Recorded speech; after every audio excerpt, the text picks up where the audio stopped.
The last T-34 to roll into Berlin did not stop at the Reichstag. It kept moving, through the ruined streets, past the smoldering husk of the Chancellery, all the way into the collective memory of two empires. Long after the guns fell silent in May 1945, that single tank from the muddy fields outside Seno kept fighting in a different war. The war of ideas, of myths, of what armor could be when brilliance met desperation. Heinz Guderian never forgot it. In the quiet years after his release from Allied captivity, he would sit in his study in West Germany and stare at a single black and white photograph he kept framed on his desk. The first T-34 captured by his own troops, its glacis plate still scarred by the useless 50mm shells of July 1941.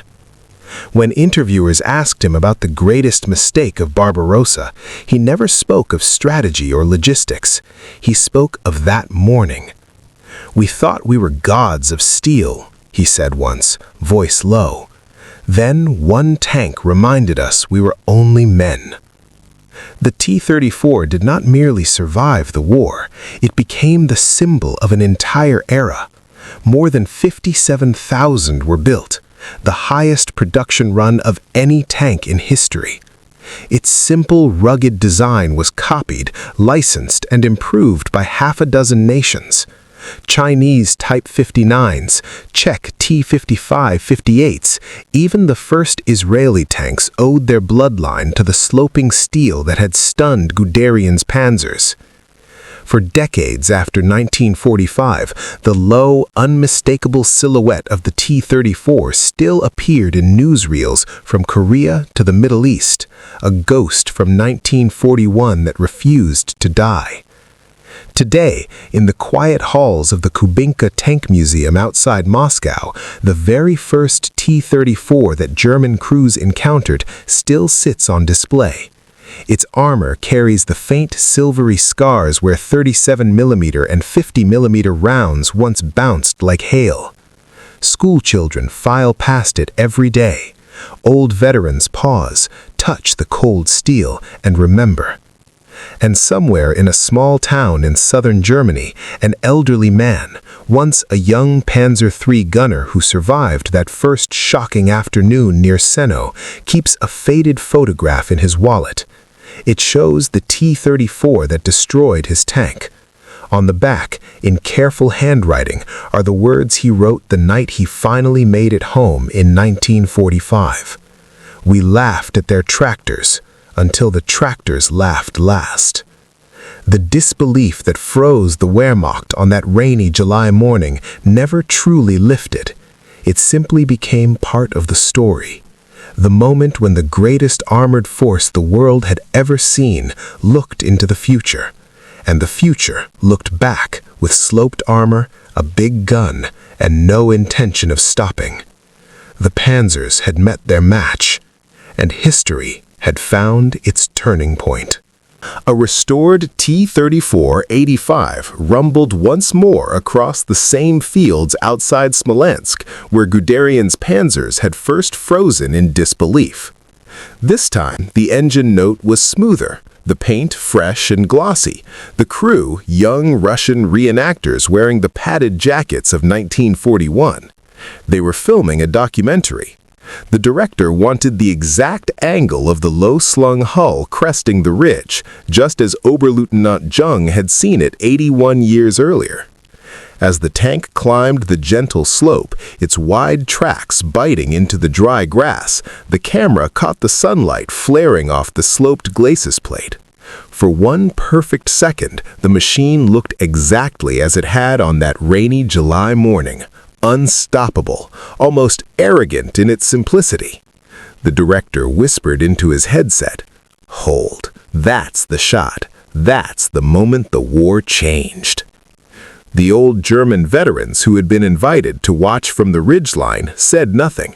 One of them, a former Panzer III loader now in his 90s, simply removed his cap and held it over his heart.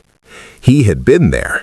He remembered the clang of shells bouncing. He remembered the radio calls that turned from confidence to panic in less than a minute. When the T-34 finally stopped and the crew climbed out, waving cheerfully, the old man walked forward on unsteady legs and placed a single white rose on the front fender. No words were spoken. None were needed.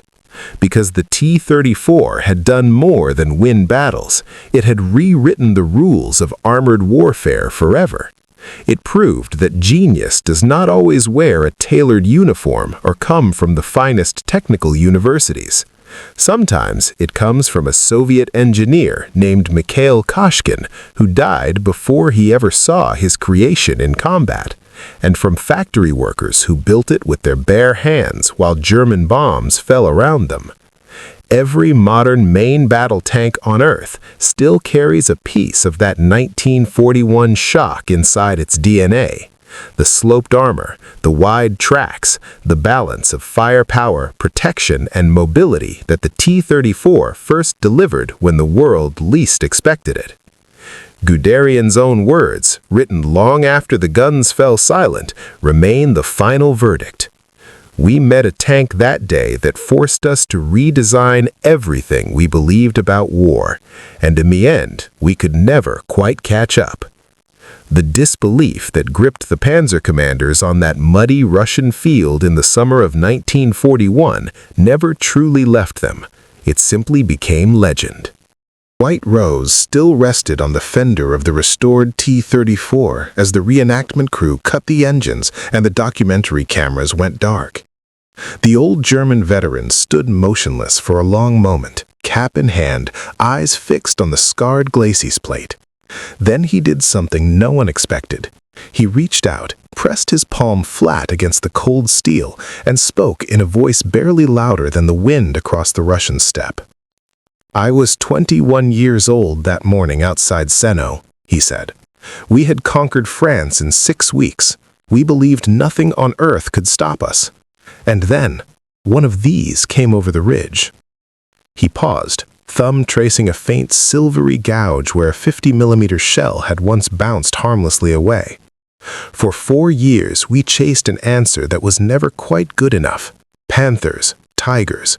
We built the finest tanks the world had ever seen, and still we could never quite catch up to this one." The young Russian reenactor beside him listened in silence, then gently placed his own hand next to the veteran's. 2 men, 2 uniforms, 2 generations, touching the same steel that had once decided the fate of empires. Back in the editing room that evening, the director played the raw footage on a large monitor.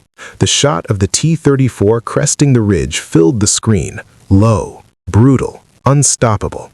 For a few seconds, the room was completely quiet. One of the producers finally spoke. "That's the open. That single image. No voiceover, just the tank coming through the grass exactly as Guderian's men saw it in 1941. Let the viewer feel what those panzer crews felt." Because the story was never really about redesigning tanks or winning battles.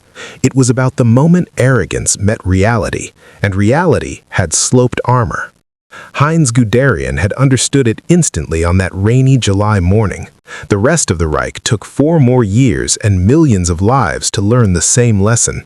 And even now, 85 years later, whenever a modern tank rolls off an assembly line anywhere in the world, its armor angled just so, its tracks wide, its gun powerful and simple, it carries inside it the echo of that first stunned silence on the road to Smolensk. The disbelief never truly ended. It simply became the foundation of every tank that followed. Even now, in the training grounds of armies around the world, the low growl of a T-34's diesel can still stop a conversation cold.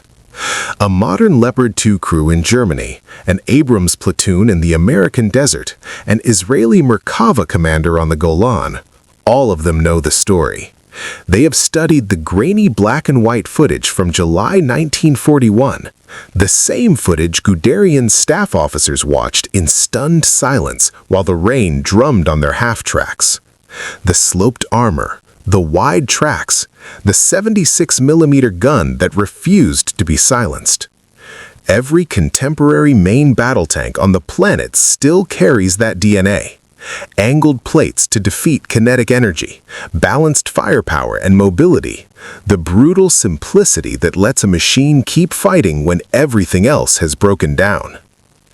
In the quiet moments between exercises, veteran instructors sometimes pull up the old photographs. The first T-34 captured outside Seno, its glasses plate gleaming with the useless scars of German shells. They don't lecture, they simply let the image sit on the screen. "Remember this," one German tank colonel told his cadets last year, his voice carrying the same weight Guderian once used. "This is what happens when arrogance meets genius wearing overalls. We built the Panther because of this tank. We built the Tiger because of this tank. And still, we lost the race." The cadets stare at the screen in the same way Oberlieutenant Young once stared across that muddy field. No one laughs anymore. No one calls it primitive. Because the disbelief that froze the Panzer commanders on that single July morning in 1941 has traveled through 85 years of warfare and still lands like a fresh wound. Every time a new tank rolls off a production line, whether in Detroit, Mannheim, or a secret facility outside Beijing, its designers run the same silent calculation Guderian's engineers made at Kummersdorf. Will this one finally answer the T-34? The answer, even today, is never quite yes. The Soviet tank that once made the Wehrmacht's finest crews whisper "Mein Gott" in the rain has become something larger than steel. It is the moment every armored force fears most, the day the enemy shows you a future you are not ready to face. And somewhere, in the endless loop of military history, the low silhouette still crests the ridge. Still coming. Still unstoppable. Still unstoppable. And that is the part no one ever quite prepared for. Even today, when the latest generation of main battle tanks, Leopard 2A7s in Ukraine's frozen fields, Abrams in the deserts of the Middle East, roll into combat, their crews carry a quiet inheritance they rarely speak aloud. Every angled turret, every wide track link, every high-velocity gun is measured against the ghost of that single T-34 that crested the ridge outside Seno in the rain of 1941. Military academies still show the grainy footage in tank school classrooms. Instructors click to the moment the first 50mm shell bounces, then pause the video. "Look," they say, "this is where arrogance dies." The T-34 did not simply survive the war, it became the measuring stick for every armored vehicle built since. Chinese Type 59s, North Korean Songun tanks, even the first hurried upgrades slapped onto captured Soviet hulls in the 1950s, all of them traced their DNA back to the machine that made Heinz Guderian lower his binoculars in silence. The sloped armor that once shocked the Wehrmacht is now standard. The Christie suspension that let it charge through mud is the grandfather of every modern torsion bar system. The 76mm gun that laughed at Panzer IIIs taught the world that sometimes the simplest solution is the deadliest. And yet, the disbelief never fully left. In quiet moments on the proving grounds, veteran tankers still trade the same story. A German Leopard commander will nod to an American Abrams gunner and say, almost under his breath, "You know where this all started, right?" The American will grin and answer, "Yeah, some Russian tractor that wasn't a tractor." They laugh, but the laugh is thin, because they know the truth Guderian learned the hard way. No matter how advanced your steel becomes, there is always the chance the enemy has already built the next T-34, something simpler, tougher, cheaper, and already rolling toward you while you are still redesigning your own. The Panzer commanders who once couldn't believe their eyes in 1941 have passed into history, but their shock lives on in every tank manual, every war game, every silent prayer whispered inside a steel hull before the first round is chambered. Somewhere out there tonight, under a different sky, another low silhouette is moving across open ground. Its engine growls the same growl, its armor is still sloped the same way, and somewhere a commander is watching through modern optics, feeling the exact same chill that ran down Guderian's spine on that rainy July morning. The war that began with disbelief has never truly ended. It simply changed its name. The war that began with disbelief simply changed its name and kept rolling. Even now, in the spring mud of eastern Ukraine, the descendants of that first T-34 still cast their long shadow. Modernized T-72s and T-80s, spiritual grandchildren of the original design, move across the same black earth that once swallowed German panzers. Their crews, many too young to remember the Soviet Union, still paint red stars on the turrets and still trust the sloped armor philosophy that shocked the Wehrmacht in 1941. And in quiet briefings behind the lines, older Ukrainian tank instructors, men who once served in the Red Army, sometimes pull out yellowed photographs of the original T-34. They don't show them to boast, they show them to teach. This is where it all started, one gray-haired major told a new crew last month, pointing to a faded image of the beast that destroyed Oberleutnant Jung's company. The Germans thought they were invincible. Then one of these appeared. Remember that. Technology changes. The shock never does. The lesson travels far beyond the front lines. In Western tank schools, instructors still use the 1941 encounter as the textbook example of a disruptive weapon. They call it the T-34 shock. Cadets are shown the original German intelligence reports, the ones that called Soviet tractors obsolete tractors, followed immediately by the frantic telegrams Guderian sent after the first clash. The contrast is brutal. Arrogance on one page, panic on the next. The T-34 forced the greatest industrial power of its time into a desperate scramble. It made Germany copy its enemy's design while still losing the production race. It proved that a tank does not need to be the most sophisticated machine on the battlefield. It only needs to be good enough, in enough numbers, at the right moment. And that lesson still stings. Because every time a new tank program is announced, whether it's the American next-generation combat vehicle, the German-French main ground combat system, or China's latest Type 99 upgrade, the unspoken question in the design rooms is the same one Guderian's engineers asked at Kummersdorf in 1941. Is this enough to answer the T-34? The answer has never been a simple yes. The steel that once made panzer crews whisper in disbelief still speaks today. It speaks in every angled plate, every wide track, every balance of gun, armor, and mobility. It speaks in the quiet respect modern tankers give to a machine that was never supposed to matter, but ended up changing everything. The disbelief of 1941 did not die with the Reich. It became the standard by which every tank since has been judged. And somewhere, on a training range or a muddy battlefield, another low silhouette is cresting a ridge right now. The shadow is still moving. The shock is still fresh. Thanks for watching. Subscribe if you want more Frontline Phantom stories.